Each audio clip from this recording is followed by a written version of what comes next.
So in terms of design, can you talk about Frankie himself? What a great little character! Like, how many iterations of this little munchkin did you have to go through before you settled on the look?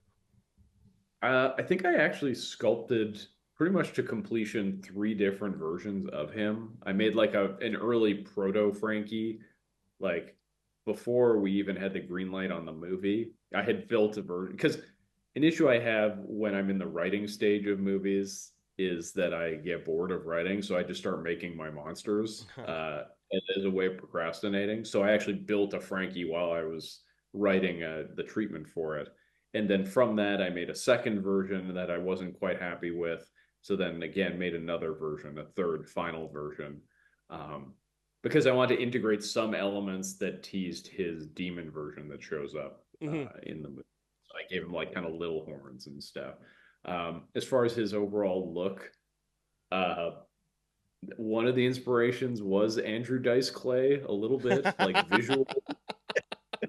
Um, and then so it was like a bit of Andrew Dice Clay mixed with Oh, yeah, like there's John Travolta in the movie Swordfish.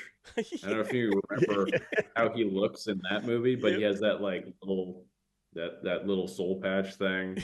Uh, yeah, those were two big inspirations. And then just like a bit of like kind of glam rock makeup with the blue lips and stuff, just to spice them up a bit.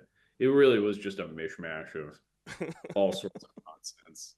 I wanted he has gold eyes. I want him to have gold eyes because it's like a hang up that I have about the Leprechaun movie is that I wanted the Leprechaun to have gold eyes, and we just couldn't get contacts that looked that way, so they're yellow. I'm happy with the look, but Mm. I wanted them to be gold. So this was my way of kind of like righting that wrong, I guess. Yeah. Um, so yeah, and then also like his design also informed Boink and Dottie, Hmm. his little buddies. I wanted it to be very specifically RGB, like red, green, and blue. And so, like, starting with a bold color made it easy to kind of work off of and be like, okay, well, what's their like, here's their color, what's their shtick? And then, yeah, everything, their wardrobe came from that.